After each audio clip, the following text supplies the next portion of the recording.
the most precious thing that we have within ourselves. The preciousness of your spirit is immeasurable, and that's why it is called as a thing of eternal value, because it is infinite. You cannot measure.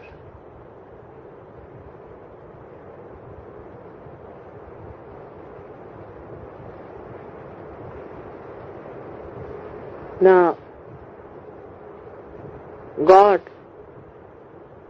the Almighty, we say, is Sat Chit Anand. Sat means the truth. The truth we understand in human terminology is relative. But the Sat I am telling you is the absolute from where all the relations start. Example, I'll tell you how to understand.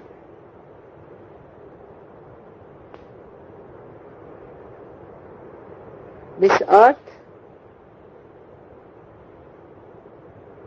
has got oceans and rivers and all kinds of waters, you can say.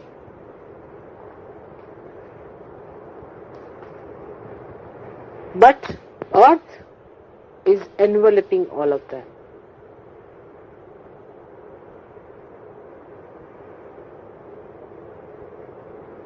If the Mother Earth was not there, there could not have been any of these existing. So we can say that Mother Earth is the support of all the things that exist on her. She is enveloping us. In the atoms she exists. In the big mountains she exists. Because the elements are part of that earth. In the same way, God Almighty, the Sat part of Him, the truth, is the support of all the things that are created or not created. Another example you try to understand. How the Sat is the Purusha, is the God, who does not take actual part in the creation itself, but is a catalyst. The example can be like this, that I am doing all the work, I am creating everything, but I have a light in my hand. Without the light, I cannot do anything. Light is the support of my work. But the light does not in any way do anything about what I do. In the same way, God Almighty is just a witness, like a light. But his another quality is his chitta, is his attention. When it is excited, in Sanskrit there's a very good word, spura, is pulsates. When it pulsates, his attention when it pulsates, then through his attention he starts creating. And he has third quality which we call as Anand. Anand is the feeling of joy that he gets by his perception, by his creation. The joy that he gets. All these three things, when they are at a 0 point where they meet, then they become the principle of Brahma, where these three things are one, where there is complete silence. Nothing is created, nothing is manifested, but the joy is one with the attention. Because attention has reached and merged into joy, and joy has become one with the truth.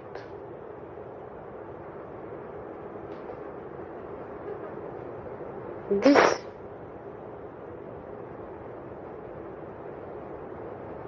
combination of three qualities separate and create three types of phenomena.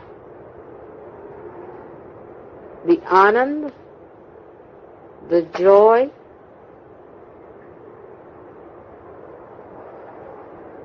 in God, moves with his creation and with the truth.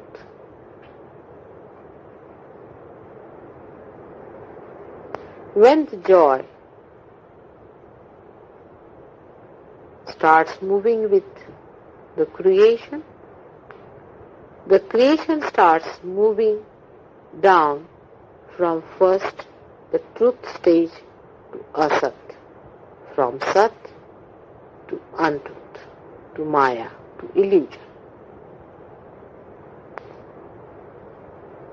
And that time the creation starts on the right hand side. The creative forces start working out, and when it starts working out, the joy in it, which is on the left hand side, is the emotional side of God, also starts becoming grosser and grosser. The creation starts becoming grosser, and the joy in it also starts becoming grosser. And the light of God also starts becoming grosser and grosser and grosser, till they reach a stage where there is, we can say, a complete darkness of tamoguna, the complete creation of the creativity, and the complete sleeping of the joy element. Clearer? Do you understand now Mahakali, Mahalakshmi, Mahasaraswati? That's why Christ said, I am the light. Because he represents the Sat, the light of God. And light of God becomes absolutely gross, dormant, dead when it reaches the seventh stage of creation. All these things go deeper and deeper, becoming grosser and grosser. That's one part of the parabole. Now the another part of the parabole starts when you are ascending back to God Almighty. That grossness now gradually starts becoming higher and higher, subtler and subtler, and finer and finer. In that refinement, you find ultimately the light works for the evolutionary process. Gradually, the grosser parts start becoming enlightened. You find the lower animal is not that much enlightened as the higher animal is.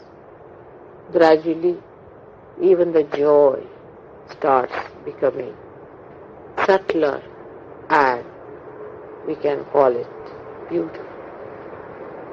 Human joys are much more beautiful than that of animals.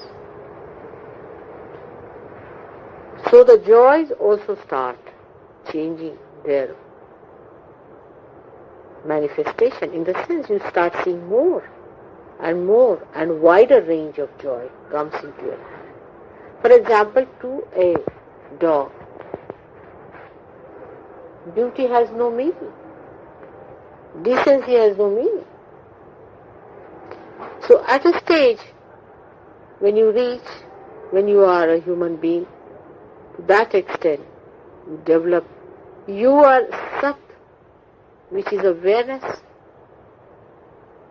To that extent you also develop your joy, and to that extent you also develop your creative action. Now you see how the creativity of God passes into the hand of man when he turns round. How the joy of God passes into the hand of man, and how his light comes into the heart of man as spirit. It's beautiful. And at that stage, when you have become a human being, people say human beings have a soul.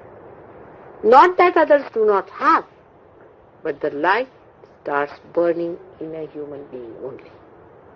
Because of that light, we talk of religion, we talk of God, and we talk of eternal things.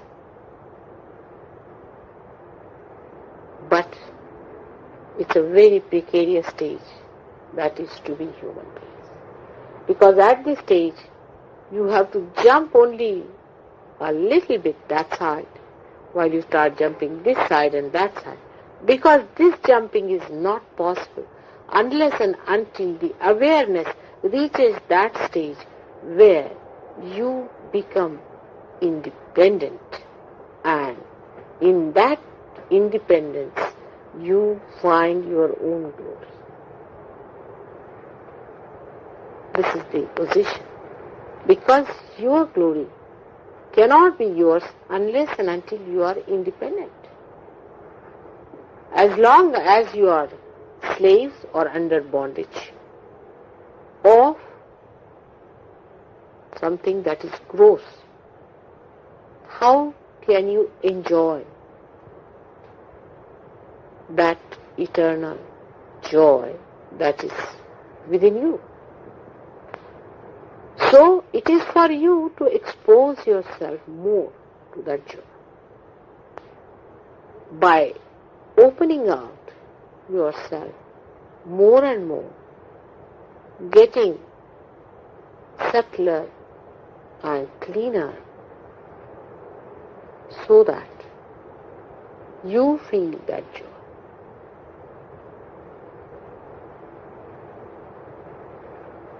Once you know this point, that after getting self-realization, unless and until these three things start merging together,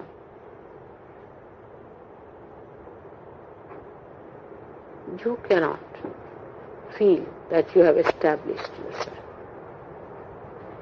The joy within you must be felt through your awareness, otherwise you cannot feel it. Supposing you had no eyes, how can you see? If you were not aware to see me, how will you feel me? If you are not aware to feel me, how can you see me? If you are not aware to hear me, how can you understand me? And once that awareness comes to you, then only the joy awakens within you. Because only through these subtle feelings of awareness you are going to absorb the joy. As just now you felt him and you said, oh, what a beautiful thing it is. You felt very happy. You are feeling the joy of this creation that is taken. And man is the summit of creation. But only the crowning part is such a little thing. Very little it is. It's a very little distance. It crosses in no time. But only thing is that these three things have to be combined. And that's why I find that even you get realization, you do not feel the silence because you have not become the light. You do not feel the joy because you have not become the Anand. That is the left side of yourself. In everything there is joy. As human being only you start seeing joys in the patterns. You see a tree bark, you open it out, you see the patterns. You call it the veneer, you call it the roughness and the smoothness and the harmony of it. You start seeing in the matter the joy of its creation. But now, after realization, you start feeling the joy of creation. The summit of creation is the human being. And that's why for a Sahaja, you must realize that if he tries to be, say, friendly or interested or involved in a person who is at a lower level, he can never get joy from that person. Only thing what he can do is to raise that person higher to his own level and make him also feel the same joy as you are getting. Supposing a man who is an artist marries a blind girl, what's the use? She cannot enjoy the art created by this man. In the same way, if you are interested, say, in your family people, in your relations, in your friends, the first thing and the highest and the greatest thing that you can give is to give them self-realization, means the joy of your spirit. Expose them to the joy of their spirit, which is the most precious thing. And this is the reason why people flicker and they fiddle and they feel uneasy. They lose their joy very easily at the small thing that has passed and finished. It's like the ocean before you, and I am there, and I want you all to come into and enjoy. It is all for you. The whole thing was created for your enjoyment. You have to become subtler and subtler. We are wasting a lot of time here on very gross things. You have noticed it.